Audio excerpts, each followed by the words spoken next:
CEO of the Global Centre of AI Governance and author of The New Empire of AI, The Future of Global Inequality. Ms. Rachel Adams, thanks so much for your time. Can I start simply by asking you to explain to us how can AI lead to greater inequality? Well, thank you very much for having me here on the show. I think one of the major roots of inequality is around people's access to work and labour opportunities. Now, we don't have a precise understanding of what the impact of AI will be on labour markets across Africa, largely because Africa's economies are largely informal, and AI technologies are really designed to support functions within formal economies and industries. What we do know is that those most likely to be impacted by AI job displacements are those with least formal skills, and particularly women, which could affect much of the African continent. What we are also seeing is the rise of these platform economies like Uber, and also particularly digital click work with the rise of generative AI technologies, which require a huge amount of painstaking human labour to refine and make them market ready. Across much of Africa, many people are taking on these kinds of work, but they're not stable. They do not provide decent pay or labour conditions, and so they're not going to be a route out of poverty. So is it a case of investing more? Is that where a lot of countries, as you mentioned there in Africa, may fall behind because they don't have the money to put into providing data that would give their economies the upper hand when it comes to AI?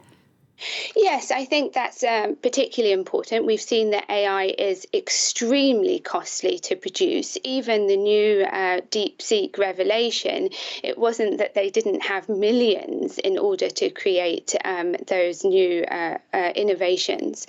So African innovators are particularly further behind in terms of the kinds of investment and finance that they need to develop cutting edge systems.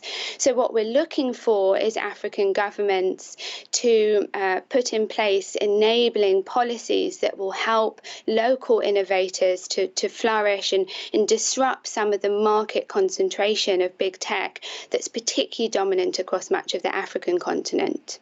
Yeah, can you give us an idea? Because indeed, AI, is it not dominated by the United States and China when it comes to developing these systems? Give an idea of the impact they have and to what extent some countries could avoid a future so heavily dominated by AI. Yeah, I mean, I think one of the really important ways to disrupt what I call this kind of new empire of AI, and it's a very complex empire because it's not replicable to the old European empires, when the two powers that we're seeing are China on the one hand and the US on the other.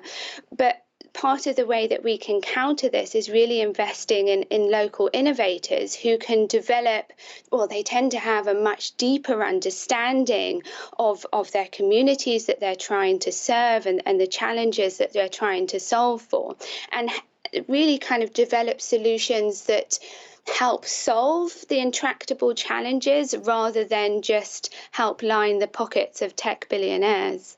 Where do you see that solution coming from? I mean, we're having this summit in Paris, an international summit. I know that the African continent has its own AI summit every year. But is there a will among countries to set up kind of global rules to make it a fairer playing game? I imagine it all comes down to the money, and they'll do whatever brings in the most money to their own countries. Yeah, I mean, I think global governance is particularly important for dealing with some of the kind of malicious use and misinformation issues. And one of the worries we have is that African voices and priorities are often not well reflected in global debates. But I have seen, I mean, one of the really powerful initiatives across the African continent is the Artificial Intelligence for Development program that's supported by the International Development Research Centre of Canada and the Foreign and Commonwealth Commonwealth Development Office in the UK, and I believe this is the largest AI fund for development in Africa. Within this initiative, there are innovators developing technologies to solve for food insecurity in West Africa, or to develop textbooks for children at scale in local African languages across French-speaking Africa, or apps to support pregnant women in East Africa. So there's a lot of groundbreaking work, and part of what these summits need to do is raise the visibility of the very powerful and groundbreaking initiatives that are already underway. Okay, and the positive side that we can get out of artificial intelligence, if there is one. Ms. Rachel Adams, thanks so much for your time, founding CEO of the Global Centre of AI Governance and author of that book, The New Empire of AI, The Future of Global Inequality. Ms. Rachel Adams joining us there.